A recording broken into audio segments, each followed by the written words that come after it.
Alright, hello and welcome. So I'm going to talk a little bit today about our workflow process. This is kind of a script that I created as well as some other forms. It does get a tad bit complicated, but I'm going to be discussing this both for the administrators who are going to be using it as well as techs in other school districts that may be interested in trying to utilize this or recreating this. So I am going to break it down and kind of start from the ground up so that any administrators that are coming into the district who don't know anything about this will be able to learn exactly how the entire thing works, which may in fact help improve the process later on down the road. So initially what we see is this form right here. So our teachers will come in and they will fill out this form. This form has this is just one example, obviously, as this is our new course proposal form. You could apply this to various other forms too, but this is what I'm going to use as the example. So with this, a staff member comes in, they fill out this form, they fill out their new course title, the codes, the prerequisites, grade levels, allowed A points. In some of the further form sections, they're going to fill out everything from the budgeting startup cost to the yearly cost to technology and software that might be required. Basically everything that could possibly be needed for the school board to approve this new course. So this is the easy part. Our secretary created this awesome form here, and then from there I kind of worked some magic and did some other things. One of the first things I did was I created a document similar to this one because I wanted this to be future-proofed. Normally when we write a script, we put an email address into that script and it's there until we go in and change it in every possible place in the script, and I didn't want that. I wanted this to be future-proof. So what I did was I created a Google Sheet that has all of the titles of all the people that I could possibly need for this as well as other scripts in the future, and then I put in there the email addresses and the first name and last name so that those could be used in some of the emails, signatures, and other things that we're going to discuss here in a second. So initially our difficulty here is we create this awesome form for a new course proposal, and then the administrators kind of have to come in and they have to try to read this as essentially a Google Sheet, which if we have a syllabus that's 2 pages long and it's going into one cell, that's really hard to read. Alright, so instead of having them submit this, what I did was I utilized the extension Autocrat, and now I have version 3, which isn't yet available at the time in which I'm making this. Hopefully it will be available here soon for you all to use. But the nice thing with Autocrat version 3 is that it can automatically create a document every time a form is submitted. I created some triggers then, which basically will automatically utilize a specified template and go ahead and create a much nicer, much cleaner looking document. Before we go forward to that, I do want to mention that when the user clicks the submit button, two things are basically going to happen. One, Autocrat is going to automatically create the next document that we're going to talk about, as well as it goes ahead and it grabs the secretary's email address from within this Google Sheet, and it goes ahead and sends an email to that secretary to let him or her know that a new course has been proposed and they need to come in here and send it on to the principal. Alright? So at this point, we don't even need this this Google Sheet anymore. Nobody's going to look at it. It's just there to keep records of data, and we don't need it anymore. This we don't need at this point anymore, but just know that we're going to reference this a lot throughout the script as you're creating it. Alright?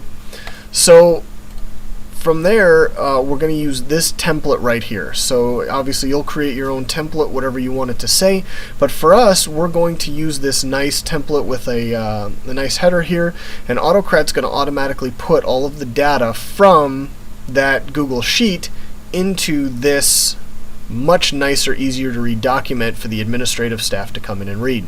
So the secretary gets the email stating that it's ready for it to go out to the principal. It now has all of this nice data, easier to read. You know, the proposed course would be available to the following grade levels, and it'll list out all the grade levels. The syllabus would get put into here. It can be up to, we put a cap on there at 2 pages. You can do whatever you like there. We got an entire page right here for just costs and materials, the pathway, and then at the very bottom we have an authorization. Now, at no point does an administrator ever need to come in and put their name and the date. That's going to be done automatically by the script as they approve or deny this form at this point, okay? So what I've done is I've created these buttons up here. We have our authorization and our resubmit buttons. When the secretary gets that initial email, she's going to come in here. She's going to basically go straight here to the authorization, then the authorized, and then ready to send to the principal. Once she clicks that button, 3 things are going to happen. One email is going to go out to the person who originally submitted the document, basically just to tell them your document has been sent off to the principal for review. The second one is going to go to the secretary, only because our secretary wanted that to be able to get emails on every level where the document was at. And then the third one is going to go to the principal stating there's been a new course proposal submitted, it's awaiting your review, and it's going to give him or her that link to go straight to the proposal. From there, they're going to go into this proposal and they're going to read it over, and they're going to choose whether or not they want to authorize it, if they want to deny it, or if the document needs correction. If it needs correction, then they'll click the requires correction button by say it makes it down to the business manager and he requires a correction to be made. He clicks that button. It's going to bring up this pop-up menu that says please enter a short description of what needs to be added or corrected. They're going to click OK. One of the nice features that I have on here though is I do also have a security feature so that nobody can come in here and approve, deny, or require correction on behalf of someone else. So when I click this OK button, I'm actually going to get an invalid email, which means that I need to fix my own script, but I can easier show you with the denied. If I click denied by there, put in a reason, it's also going to ask you for please enter a reason for the denial. I'll hit OK, and it says you are not authorized to deny this proposal on behalf of the Director of Technology. So obviously I'm still finishing up the last needs correction portion there, but the rest of it is all working, good to go, and there you have it. So at any point in time, if you try to authorize it or deny it and you're not the person, it'll give you that error message. It kind of cuts down on the amount of mistakes too. A lot of us will use an iPad or a Surface or something like that, and it's really easy to click the wrong one, so this also kind of helps there. Now, if it's authorized, what's going to happen is if, say, the principal authorizes it, then the first thing that will happen is it will put his name in there, which is taken from that Google Sheet that I showed you in the beginning with the email address and name. And then it'll time and date stamp it with the current date and time so that there's a record here as well. From there, a couple of other things are going to happen. One, an email is going to go to the person that originally proposed it, stating that it has been approved by the principal and it's been sent on to the next person for review. It's going to send an email to the secretary stating that the principal has then approved this and it has been sent on to the next person in the list. And third, it's going to send an email to the next person on the list stating that there's been a new course proposal, the principal has authorized it, and it's now awaiting their review.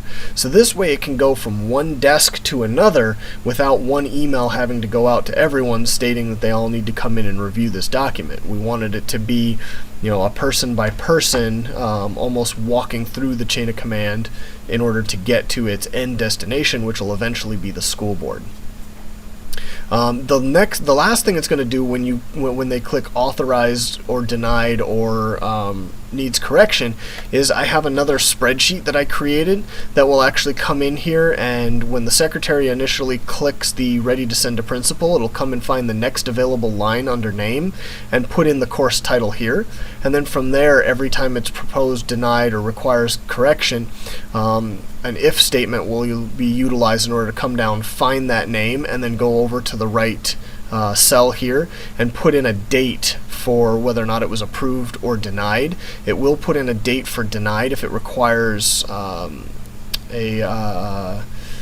correction. This is something that you could change on your own if you wanted to add another cell for correction, so on and so forth. And then once it's approved, it'll also change colors with the conditional formatting, green and red for mine. Again, change that how you like it, and then it'll also show the last time that it was resubmitted. The other issue that I guess we had run into once or twice was staff members who submitted proposals with spelling, grammar mistakes, things like that, and it needed to be sent back multiple times. This makes it really easy to do that, and kind of allows you to then do this whole process electronically without ever having to actually print out a piece of paper and waste that paper, so that you could go completely paperless in your district. Now, if somebody clicks on the requires correction, it's going to send an email directly back to the person who proposed it with whatever you entered in that pop-up box. And then also that's the point at which it will share the document with that person. Up until then, it's not even shared with that person. They can't come in and just make edits randomly. They would have to. They would then have it shared, and then it is permanently shared from there. At that time, they will then have the ability to come in here and resubmit to whomever they need after they make the correction, which will then send an email back to the secretary stating that it was resubmitted, as well as sending an email back to that person who required the correction in order to let them know they can then review it again and go through the process once again. So hopefully you guys all understand all of that. Unfortunately, this is not a short script. It did turn out to be, I believe, almost 1,026 lines here, 1,025 lines of script. It's all listed below this video if you're on my website. If you're not on my website, then see the description below, and then you can hopefully get to my website in order to actually see this this script and be able to utilize it in your own way, or even just take bits and pieces and use it in your own scripts. Please comment if you have ideas, ways to better it. I'm not a coder by nature. So this is all kind of a new realm for me. I'm just kind of learning it, but hopefully what I have been able to create will help you, and like I said, let me know where I can improve.